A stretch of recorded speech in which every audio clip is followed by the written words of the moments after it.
আসসালামু আলাইকুম লাভস। শোনো, তোমাদেরকে একটা কথা বলি। আমি যে কেন এত বকর বকর করি আমি নিজেও জানি না, বাট লিটারালি এই যে কোচিংয়ে স্কুল দিয়ে যে পরিমাণে পড়া দেয়, অত পরিমাণে পড়া মুখস্থ করতে গেলে আমার সারা রাত জেগে থাকা লাগে। আমি স্কুল থেকে আইসা সামান্য একটু সময় যেটুকু এডিট করতে পারি, সামান্য সময় ওইটুকুই আমি সাইডা দিই। আমার তোমাদের একটু বড় বড় পার্ট দিতে ইচ্ছা করে, কিন্তু আমি দিতে পারি না, কি করব। আমার একটা ইচ্ছা আছে তোমাদের একটা অনশট দিব, আমার মাথায় ঘুরতে আছে অনশটটা, মানে অনেকদিন হয়ে যায় অনশটটা দিব, বাট আমি এইটার যে ভয়েস দিব আমি ওইটারও টাইম পাই না। এখন রাত বাজে 12টা, আমি এখন ভয়েস দিতে বসছি, তাও এখন আমার ম্যাথ করতে ইচ্ছা করতেছে না। আমি এখন একটু ব্রেক নিছি, এই টাইমে আমি এখন ভয়েস দিতেছি, আমার কথা জড়াই যাইতেছে শীতে, বুঝছো। আজকে আমার 3টা অবধি না বসে থাকলে হবে না। লিটারালি এত পড়া কি দেয় ভাই, আমি তো পারি না। ইচ্ছা করে পড়ালেখা সাইডে দিই। বাই দা রাস্তা, এই 6 তারিখ কিন্তু আমার বার্থডে। জামাইয়ের বার্থডে পর আমার বার্থডে। যাই হোক, চলো আজকে পাঠ শুরু করা যাক।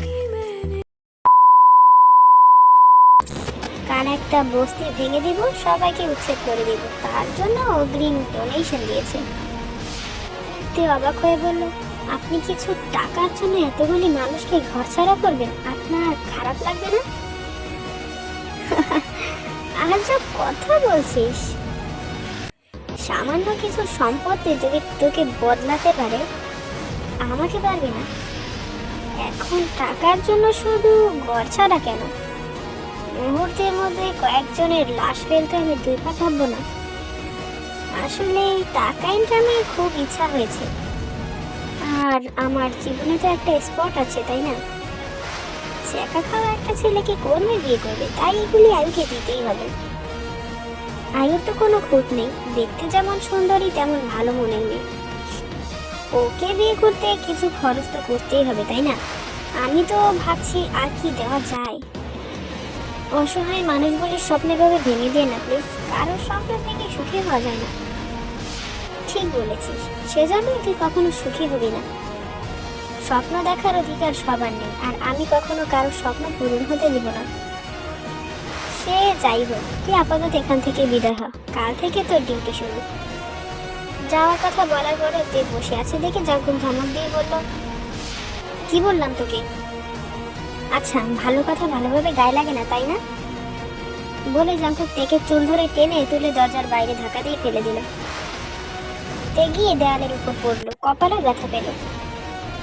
তে আহ বলতেই জাঙ্কুক এসে তের মুখ চেপে ধরে বলল, এটা তো কেবল শুরু, আমার কথার সাথে সাথে কাজ না করলে তোর কি দশা হবে নিজেই জানিস না। জাঙ্কুককে চিনতে তোর এখন অনেক বাকি। আমি তোকে এখনো মারার মতো করে মারিনি। এবার থেকে প্রতিটা ভুলের শাস্তি কতটা ভয়ানক হবে তুই কল্পনা করতে পারবি না। আর একটা ওয়ার্নিং দিই, এখান থেকে পালানোর চেষ্টা ভুলেও করিস না। যদি করিস, পা দুটা এমন ভাবে ভাঙবো যে সারা জীবন ব্যথা করবে। ভাঙার কি বাকি রেখেছি? যদি হাঁটতে পারতাম তাহলে কি এতক্ষণ আপনার ঘরে বসে থাকতাম? কখন চলে যেতাম? আমার মুখে মুখে কথা বলার সাহস হয় কি করে তোর? জাঙ্কুক আবার তেকে তুলে ধাক্কা দিল। তে কিছুটা দূরে গিয়ে পড়লো। জাঙ্কুক আবার তুলে বলল, কিরে, ঘরে যেতে পারবি নাকি লাথি মারতে মারতে নিয়ে যাব? তে কিছু বললো না, তাই জাঙ্কুক আবার ধাক্কা মারলো। ব্যথা পেয়ে তে কেঁদে উঠলো আর বলল, আপনার কি একটু মায়া দয়া নেই? আমি ব্যথা পাচ্ছি, দেখতে পাচ্ছেন না? জাঙ্কুক হা হা করে হেসে বলল, ভালো লাভার তো হতে পারলাম না, এবার না হয় একটু ভালো ভিলেনই হই। কিন্তু তুই আমার সাথে কথা বলার সাহস পাচ্ছিস কি করে? বুঝেছি, তুই যাবি না, নিয়ে যেতে হবে। জাঙ্কুক থেকে টানতে টানতে নিয়ে যাচ্ছে দেখে তার মা দৌড়ে এসে বলল, কি করছিস এসব? জাঙ্কুক ছাড় ওকে, ওর লাগছে তো। আমি জানি কাকে কিভাবে আর কোথায় মারলে তা কতটা লাগে, তাই চিন্তা করো না।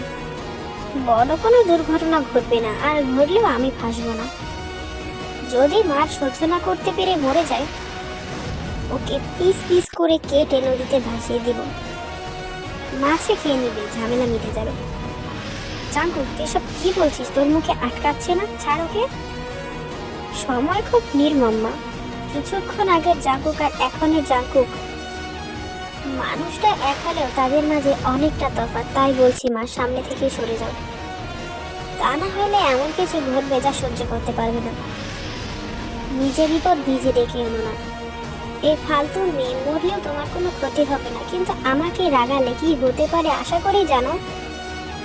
এই বাড়িতে আজ থেকে আমার হুকুম চলবে, আমি যেটা বলবো সেটাই হবে, বুঝেছো? তা না হলে সবাইকে ঘাট ধাক্কা দিয়ে বের করে দিব। দুনিয়াতে জোর যার মুলুক তার। আমি চাইলে তোমাদের এখনই রাস্তায় দাঁড় করাতে পারি।